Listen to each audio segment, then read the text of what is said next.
This is Civic Field on the Olympic Peninsula. You're watching a Port Angeles lefties batting practice, and you're hearing Gary White's favorite sound. Everybody loves hearing that wood crack coming off a wood bat. Way out. That sound is even sweeter because he made these bats. I like this green.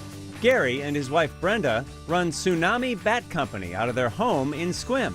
They'd both retired from the Coast Guard and decided it was time to throw a changeup. I did my time working for Uncle Sam, so I wanted to dive out the deep end and see where the chips fly. And I said, I'm going to try my hand at making bats.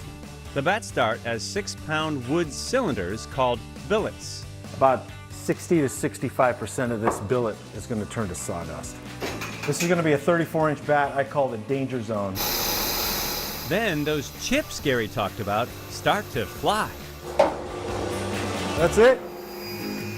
While Gary makes the bats, Brenda handles getting them out the door. The company is still small enough that they know all their customers and can turn a custom bat overnight. One last thing, the bat should be ready by tomorrow. Why the name Tsunami? It comes from a couple different places. As a Coast Guard officer, I was an emergency planner for 6 years, and I had planned for some pretty nasty tsunamis.